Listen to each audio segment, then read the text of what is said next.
And we are live. Hello, everybody. Thank you for joining us today on Substack. I'm Anita, and this is Brodee Myers-Cook. Welcome, Brodee, to Midlife Unfiltered. Oh, thank you for having me, Anita. What a Oh, pleasure. oh, thank you. Look, I'm over the moon. We've made some notes about this discussion, and I know women are going to love it. We have got your osteoporosis story to talk about today, your bone health story. Yep, sure have. Yeah, it goes back 9 years this month. Actually, next week is 9 year history with the big O for me. The big O. You know what? Until we were exchanging notes on this, I'd never actually heard about that term for osteoporosis, but I've got to say I love it. Yeah. It's the big O's turn today in terms of osteoporosis.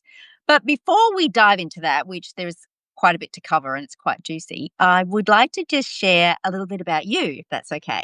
Oh, sure. Okay.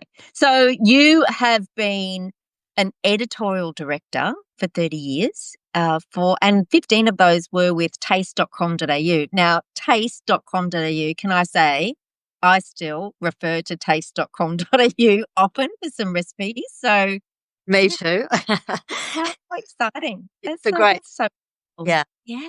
Good on you. So, yeah, we're based in Australia. For those who are listening who are not based in Australia, we are in Australia. And you've also been Editor of the Year, won many awards for your craft. And now you are focusing on empowering women to live a wonderful, brilliant midlife and beyond, which I absolutely love. And yeah, that's your focus now after leaving that amazing media career of yours. What, for 12 months ago you left now, I think it was? Yeah, it clocked over 12 months just the other week, end of June.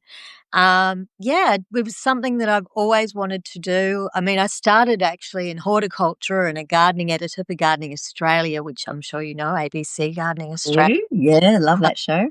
And I was a presenter on the show. And then I kind of just got tossed into food. But the thing that's been a constant since I was around about 40, I read a book about healthy aging. And it kind of really, I don't know, triggered something. And I ended up biohacking all these years, all the way to 64, which I am now. And just, I guess I'm just being a bit of a study of one person, just trying to do all the things. And every holidays, my husband would be driven crazy by me having a pile like this of studies and books, and like I'd use my holidays to pursue my hobby. So now to be throwing myself at this as a full-time thing and bringing my journalism to what I think is the most important topic for women. Mm. Something that we often don't know about, don't think about. The science is impenetrable. I know that because, I've had to decode it for myself. Yeah. Mm-hmm. Most popular books assume that you know exactly what they're talking about. Most of them are by men. Mm-hmm. Many of them don't even mention what we're going to talk about today. And the government's not behind us in many countries either. UK is probably doing the best, but Australia's probably the worst. You might agree, Anita. So it's just been calling me to throw myself at this and help women who are like me, I guess, and want to know more and hopefully live until they're 90 or 100 and still going strong, traveling, carrying kids around on their hip. Yeah. Possible.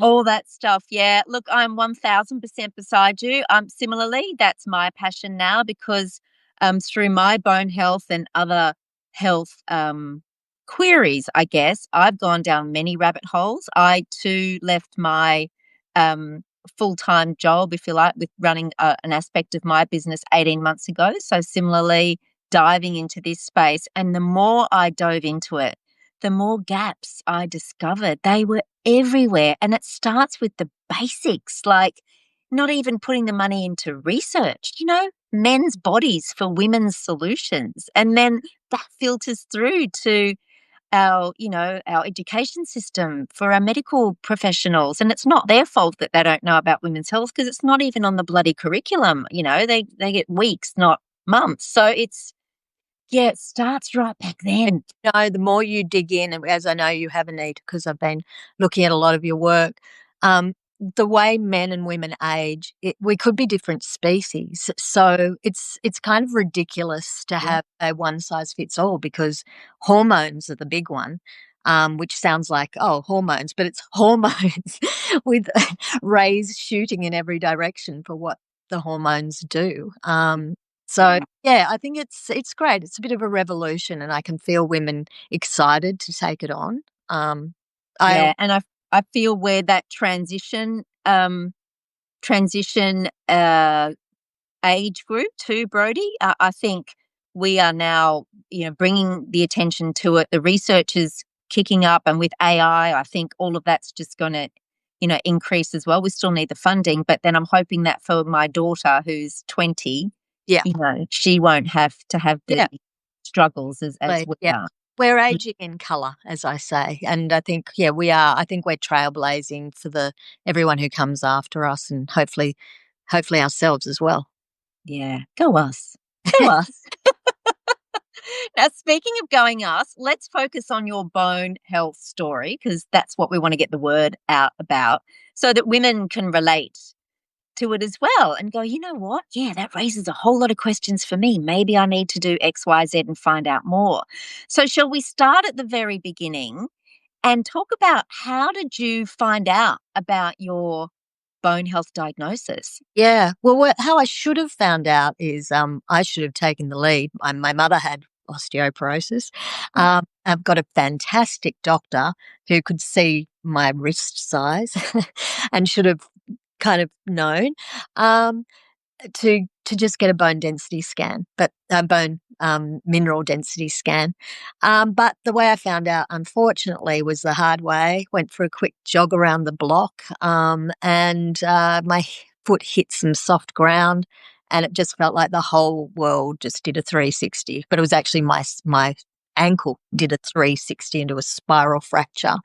Um, and yeah, and moon boot, plaster.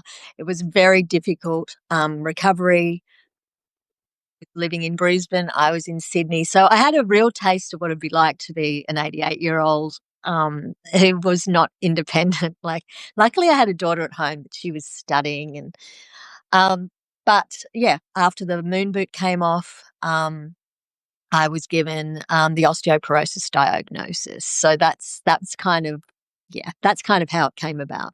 Right. And that's why we're calling this your lucky break. You view it like that because that's what you found out, the big reveal. Hello. Exactly. And your story's not an isolated case. This is often how women find out, or the investigation is then done to find out what your bone health status is after that fracture occurs. And yours was simply jogging, something that you probably did often, Yeah. um, probably on the same path that you always did, and you just Yeah. happened to misdo it that day, but that Yeah. was enough, low force fracture. Yes, so I had a guy coming booming behind me who sounded like he was a gorilla. He sounded so tall, and I was like, just like, mate, pass by, and he wasn't. He was right behind me, so I ended up taking the lead and just stepped off into liquid amber. You know those liquid amber balls, Yes. stepping into a, a kind of a trough of ball bearings. Yeah, so yeah, you're exactly right. But what I was glad about was I didn't break a hip, because Yeah. how devastating that can be. So yeah, it was my lucky break, and it also gave me a mission to help other women, find out and get a bone mineral density scan as soon as they can and know where they stand with it, so they Yeah. don't go through pain. How old were you then, Brody, when that happened? I was 55. 55. And we're going to get personal now. Were you postmenopausal, Yeah, perimenopausal? that was part of it. I went into menopause started for me at 49 absolutely suddenly when my mother died, and my sister, who was a year younger, she went into instant menopause as well. So yeah, it's not considered early menopause as such, but that really, so literally, as you know, it's those years after menopause where the bones just falling off a cliff, bone density is just falling off. So yeah, I was kind of like a textbook example of that that in action. That's Yeah, so you had two risk factors collide. Well, three really. One, you didn't know. Well, you knew your mum had osteoporosis as well, so that's a quite a significant risk factor. Yep. Having your fall and getting the break, but also being menopausal. Because yeah, as you say, 10 to 20% of our bone mass is lost during that menopause transition through perimenopause and in those initial postmenopause Yeah. years. So yeah, you had it all going on. Yes, not to mention all the lifestyle factors of someone who was a rock and roll chick in her Back 20s. in the day. So, I really was. Somebody should have alerted me, or I should have alerted myself that was on the cards for me. Did it ever come up in conversation with your GP? Like, did you have regular checks for like annual checks or anything like that, Brodee, leading up to that? It never came up. Yeah. Is such a good doctor. Never came up. So this is part of the education that we really need to do. So I'm on a one-woman band, and I haven't told you this, Anita, but I did tell you I was a nagger. Well, I nagged my husband, I nagged my best friend, I nagged my sisters. And what's crazy is both my best mate, Kim, and my husband, David, both had worse osteoporosis than me when they finally caved into my nagging. Um, my sister had osteopenia. So I would say more than half the people I've nagged who've actually caved and got it have found out they've either got osteopenia or osteoporosis. And well done, you. Without, Take a bow. You've done a huge amount already. And statistically, that lines up, doesn't it? So it's something like 67% back in 2023. I'm a bit of a nerd, so I don't mind a few numbers. I love your stats. I love them. 67% of people, men and women, over the age of 50 in Australia live with poor bone health. Osteopenia, which is suboptimal, and then osteoporosis, which is the diagnosis. Osteopenia doesn't have a formal medical diagnosis as such, but it is often the leader to osteoporosis. Doesn't mean you will become osteoporosis, but if you don't change your lifestyle and do other things, then yes.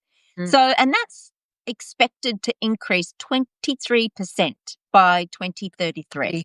Yeah. That's big.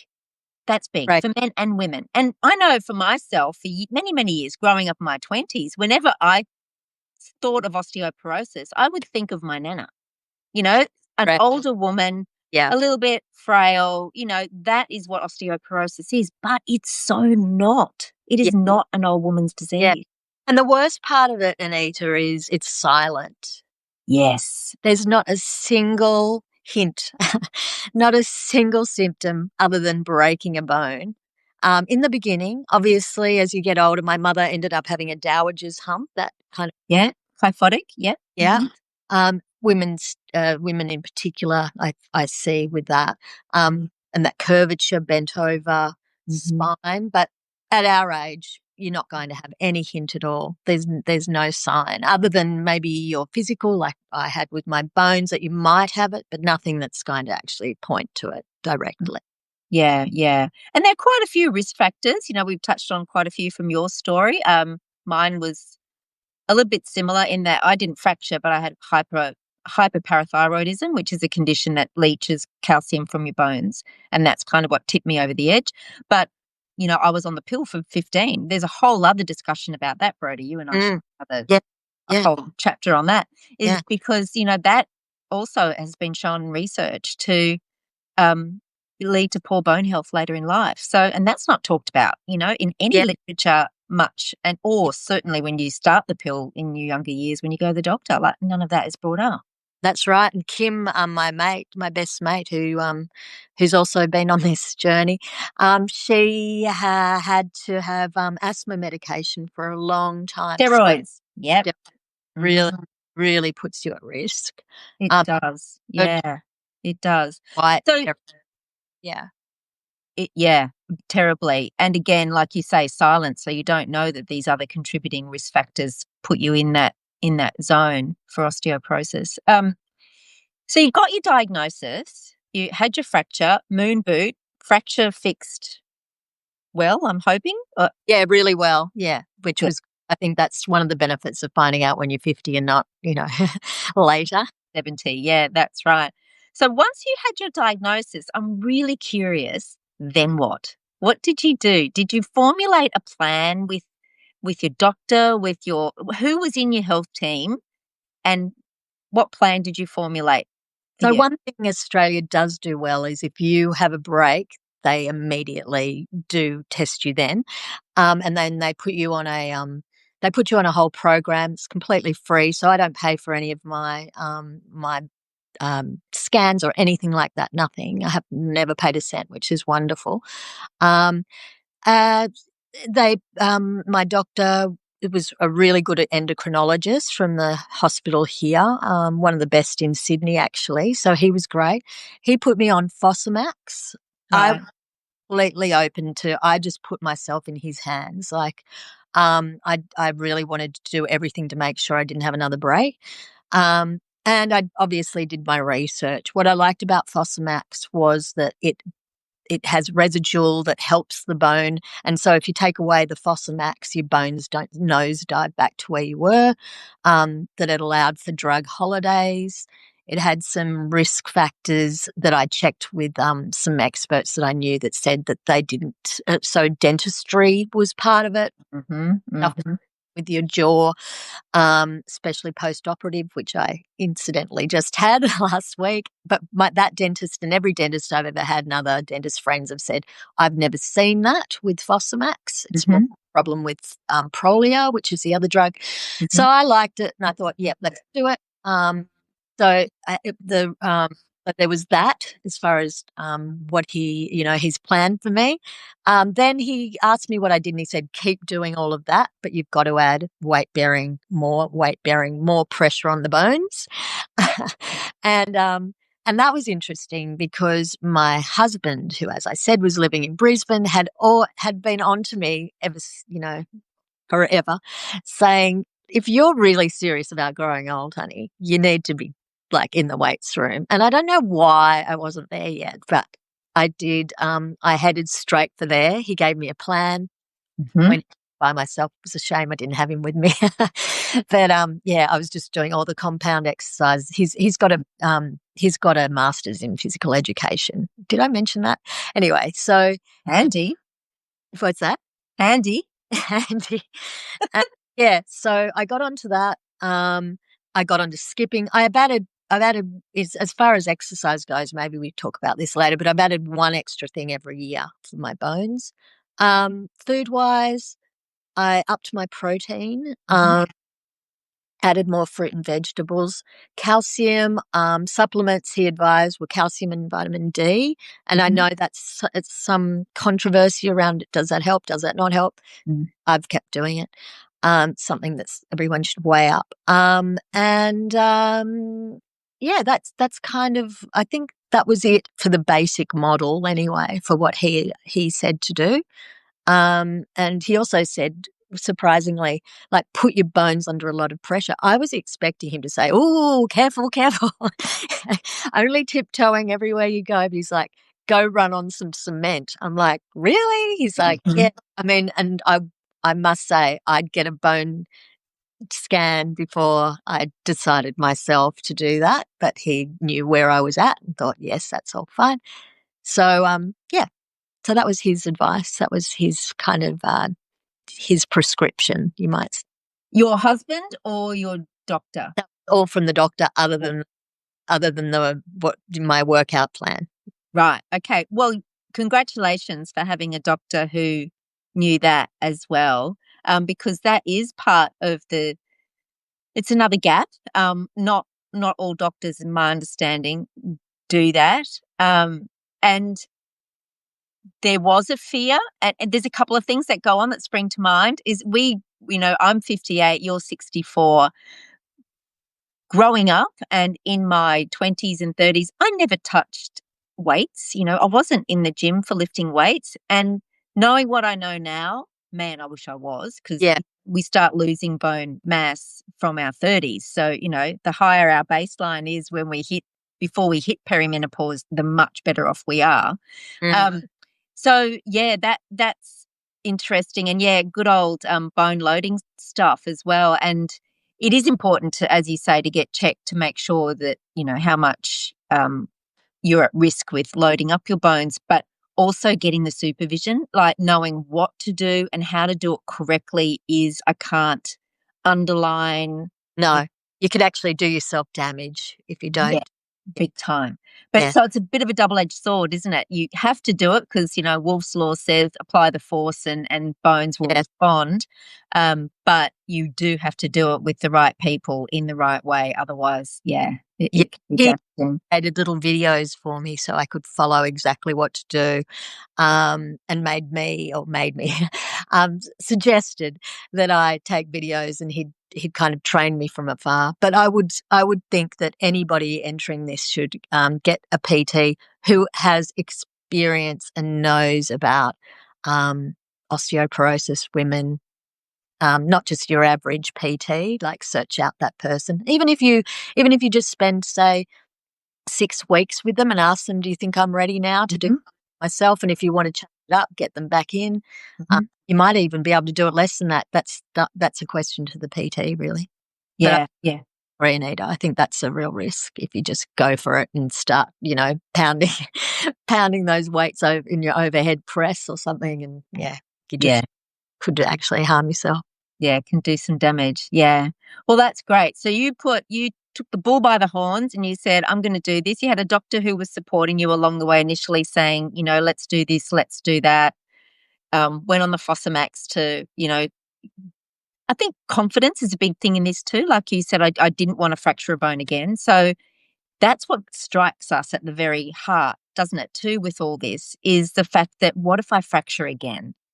So what am I going to do to help prevent that in the future, in the short term, in Mm, the medium term, and in the long term? yeah, Because, we have that big gap as women in particular between lifespan and health span, where the last 8 years or so of our life, statistically, there's that gap. We're living longer, but we're not living well yeah, longer yeah, equally. And, go to any nursing home and you'll see most, 95% of the people in there are women for that very reason.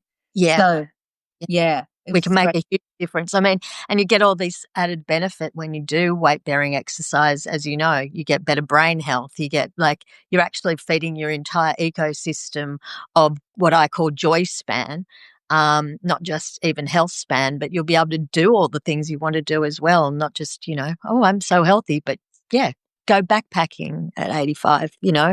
Um,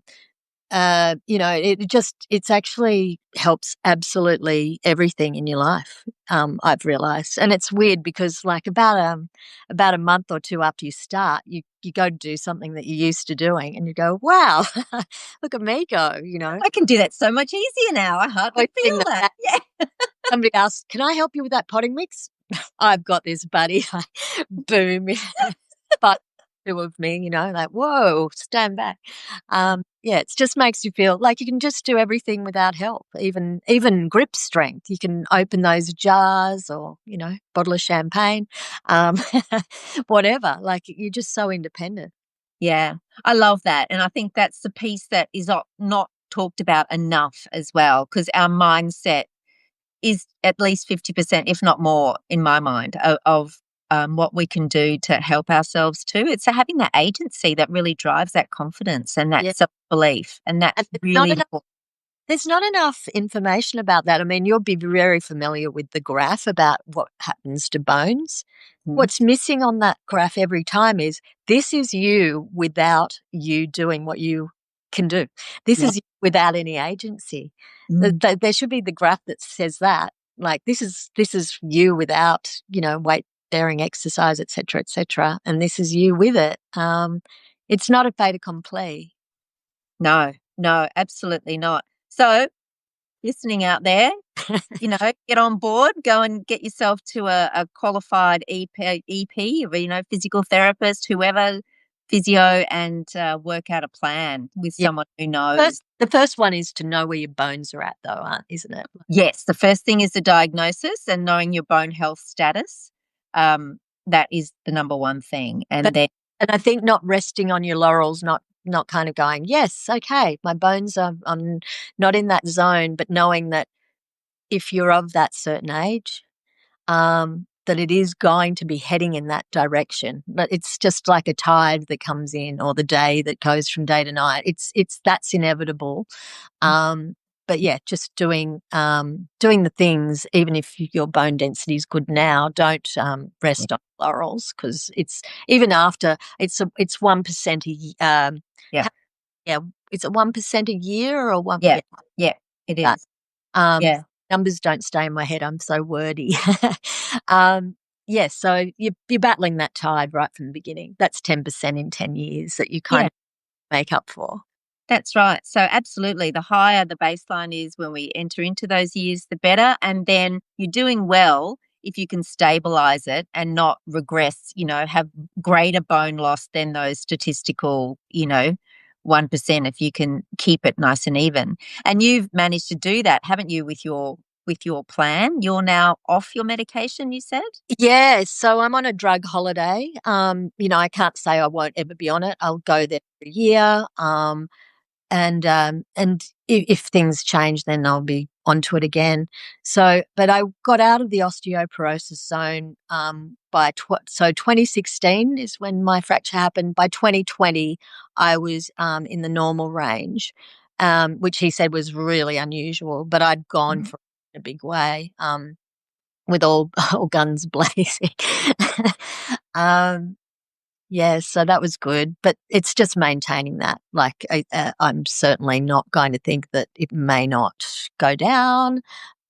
So I just do everything I can to keep it up. I mean, something like immobility, for example, could really put me on the back foot Yeah. again. Yeah, that's right. You got to maintain the rage. That's it. And it's a long game with bone health. Like it's not just that, take the medication and forget it. Like you said, you've got to maintain that regime to make sure you don't slip back and just rely on the medication, because medication alone is not the answer either. That will only do a small percentage. Yeah, It's not the whole game. Yeah. Yeah. That's that, so good. Play the long game with bones. That's the other message, I think. Just totally. better keep up. And because with bones comes muscles too. So that's the other thing, they're the dynamic duo, aren't they? They're the besties. So by Yeah. doing all of those things, as you said, there has whole other benefits when you do the exercise and change your lifestyle habits. But it's also looking after our muscles, and that's the other big conversation we need to have as well, I think, is, sarcopenia, which is muscle wasting, is Mm, huge yeah. later in life. And the Yeah. two kind of go together because the muscles put the force on the bones, which help strengthen the bones. Yeah. So, But you get a double bonus, don't you? Yeah. bonus. Yeah, that's right. Very good. I like that. Love it. Um, so where are we at? So when you started putting your plan together, you had an endocrinologist, your GP, your husband who was your exercise person. You obviously looked into diet changes as well. Um, is there anybody else on your team that you feel you should have had or have included along the way? No, I mean, I did go and see an exercise therapist as well, just to kind of get the latest and stuff. So that was just one visit, and other stuff I've done is just out of curiosity. So I heard about the Honoro program. Yeah. Dr. Belinda Beck's work, another Yeah, fabulous Aussie woman. Yeah, she's doing a so great good, job. worth leading. Yeah.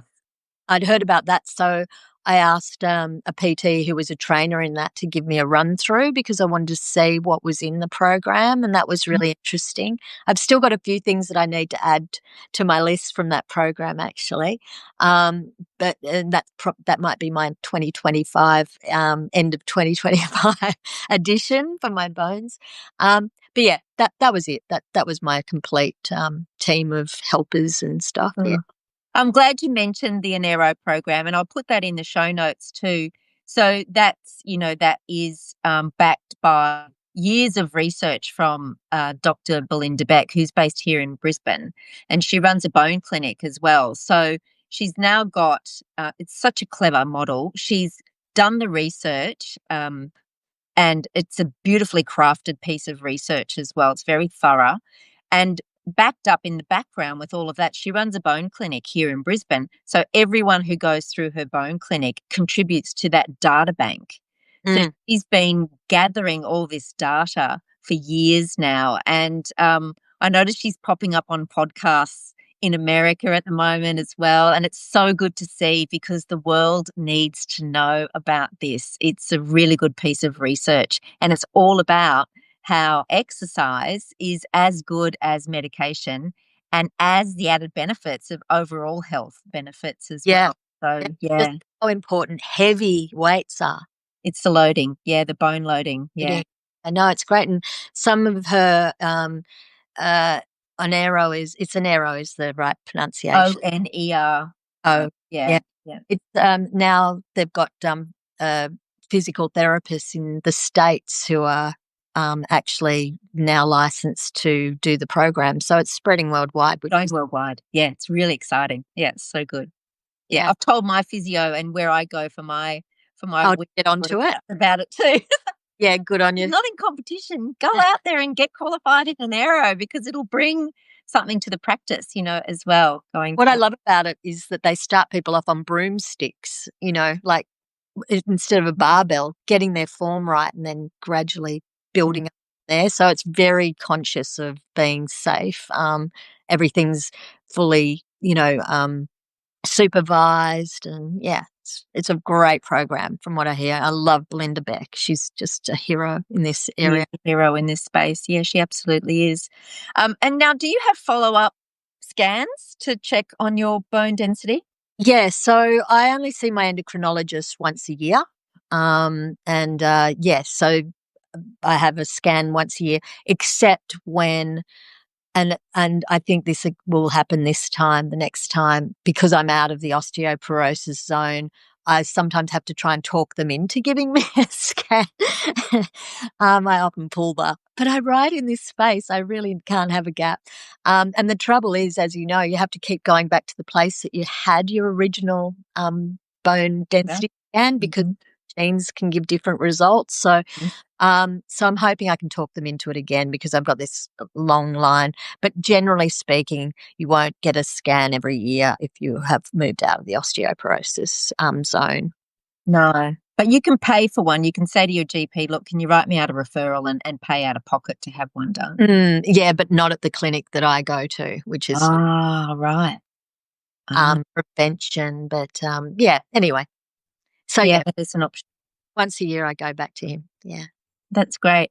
Yeah, and just on that, I mean, there's other conversations I've been having in this space too, because I'm a big fan of a new tech that has just been Yeah. released in Australia, and I want people to look at this too and have a and inquire. Like do a bit of desktop research on it. But it's called REMS. An acronym for 1,000 words, but it's basically an ultrasound instead of using radiation, which is what a DEXA scan does, bone density scan. And there's some radio waves thrown in the mix as well. But what it does is it measures bone density, gives a T score like DEXA does, but it also gives what they call a fragility score. And I really want people to investigate this tech for that reason. And a fragility score is a measure of your bone strength independent of density, because our bones are like these pipes that have got a harder outside cortical layer, but on the inside, they've got this network of trabecular bone, and that's where blood supply and nerves run through as well. So bone density scans actually tend to focus on one aspect of bone health, which is just density, whereas the fragility score takes into account what the trabecular bone is doing Mm, as well. And I yeah. kind of think about, I have got jacaranda trees in my backyard.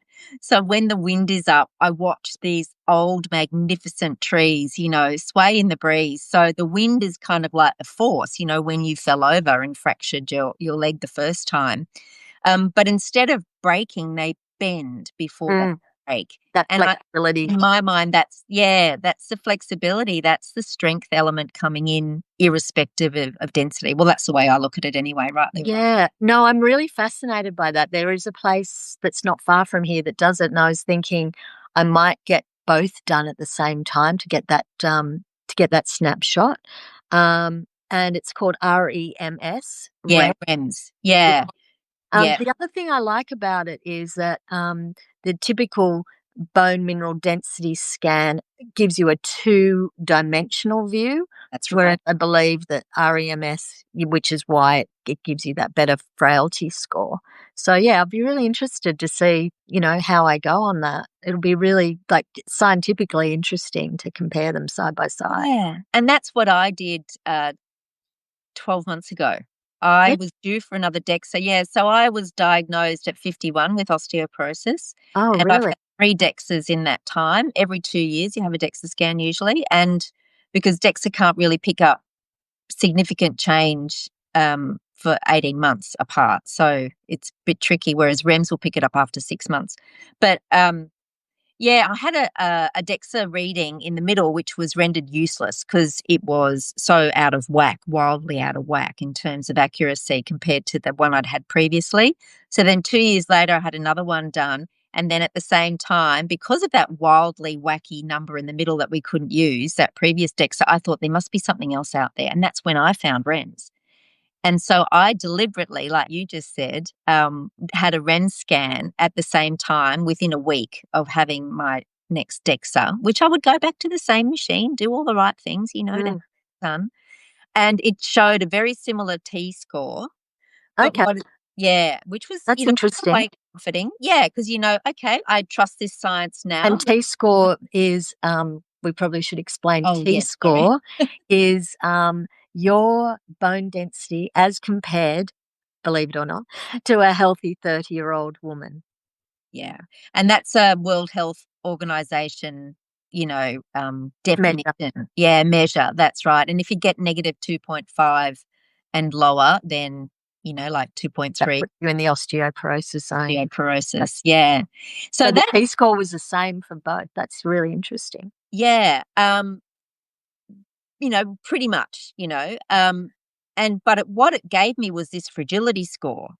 And my fragility score was in the green. Which Oh, doesn't compare you with 30 somethings. It compares you with people in a database, compares you with people who have a similar profile to you, um, their fracture risk.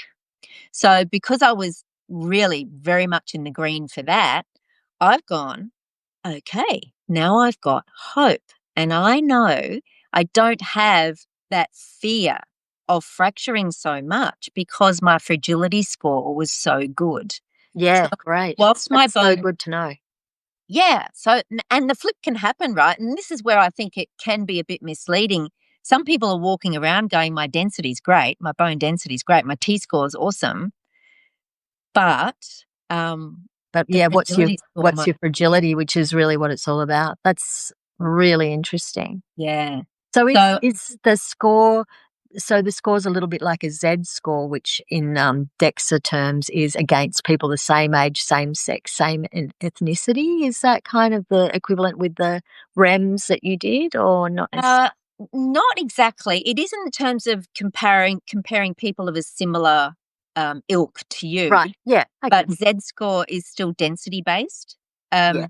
And Right. then the other thing that they will often, my endocrinologist at the time then said, "Oh, let's put it into this other. It's a FRAX algorithm, so you can take your density and then you answer some questions, and it gives you what your likely or what your risk of fracture is. But again, it's density dependent. So it's always following the density path, whereas fragility score in REMS does not. It's Mm, independent of density. So you're mm, getting that other aspect about your bone strength. mm. Yeah, I can't wait to find out. Actually, be really Yeah. interesting. Let's Yeah. touch base and again and find Yeah, I'll let you know. report back. I'm Hopefully, excited. I'll be in the green. But Yeah, either you'll way, be in the green, honey. I have keep no doubt with all the keep hitting exercise those you've weights been anyway. doing. Yeah. To be honest, it doesn't really matter to, I mean, obviously I like hearing whatever I hear, but it doesn't really change things too much to what I'm doing anyway. So I'm figuring the chickens will come home to roost, if I Yeah. just keep on banging away at what I'm doing. And Yeah. I love doing what I'm doing. It's not like some medicine that I have to take. Nobody told me how great it would feel to lift weights. And You kind of think, oh, it's so intimidating to walk into the room. Nobody's looking at you, and you can ask anybody for help. So, there's a bit of grunting in there. Just ignore it. Put in your earbuds. But yeah, it's fun. It's great fun in there, and you just feel so good. Every cell in your body's just alive when you exit. I Especially totally agree. I've found too. And I'm at the point now where I say to my physio, what weight is that? And are we're going to lift more next time? Like I'm keen to, my aim is to lift my body weight. That's so I'm keen to just keep to to keep, deadlift your body weight. pardon, To deadlift your body weight. deadlift my Yeah. body weight. That's my That's kind goal of this year. that's a real one to hit. That'd be a fabulous, yeah. Yeah, that's Really. great. Mm. Well, you're a woman on a mission, Brodee, and I love that about you. We should tell everybody listening where they can find you and your mission. Do you want Oh, to talk about that? sure. Actually, so the 7 months ago I launched, it's got a strange name, called Road Trip to Younger, and it's basically turning, healthy aging into a daring adventure, I guess, is the way that I often talk about it. But basically, it's got really good practical information, tools, um, just breaks down the science, like I was saying earlier, decodes science and gives you roadmaps to what to do that are really practical, trying to fill it with as much joy as possible. So nothing's a punish. Always trying to find the fast road because return on investment is everything for us women. Yeah. We don't have heaps of time. We want to just get in, get out, and get fit, get happy, get healthy. Um, and I'm very inspired by people like Peter Attia, whose quote I can't remember off the top of my head, but it was something like, if you want to kick ass when you're 85, you better not be average now. And so I kind of take that to heart and make sure everybody who reads Road Trip to Younger is going to be way, way, way above average. So we just build week by week. It comes out every week and a half. You go on a mailing list, the email comes to your inbox. It's also got a website kind of interface. So if you just Google Road Trip to Younger, you'll land there and you can sign up for the email and and come on board. Hop on board the Literally. I love that. And I love the name Road Trip to Younger. It really, because it's not just a short game. It's the long view, and it's finding that beautiful path, that joyous path A from lot of people yeah. tried to talk me out of younger. They went, Brodie, women don't want to be younger. I'm like, I'm not talking about not getting older. So what I say is we're all growing younger as we grow gloriously older Mm. because I want to be older. So it's kind of, I guess, a lot of stuff in this space is about love your lines or make your hair go silver or, don't wear crop tops. But I just wanted to say, do whatever you like. Let's not No judge rules. anything. But if you're going to do anything, just, grow younger as you grow older. Be you. Yeah. Yeah, be you. Be Be you on the way. Do you. whatever you bloody like. Do whatever you bloody like. Well, speaking of being you, we often ask our guests here on the podcast a question, and I know that this is well and truly in your wheelhouse. So, can you answer this one for me? Yeah, I, I, Maybe. I think she's up for it. I think she's up for What it. is it? It's your 90 and it's your 90th birthday, and there are people in the room and they're celebrating you.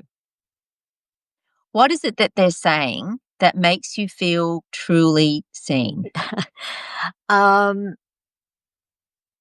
if I really put myself in that position, I think what I really want to hear people say is that she rocked and kicked ass all the way to the end. So back to that Peter Attia quote, really, and that and still dancing. Hopefully, I'm there on in the middle of the dance floor, head banging.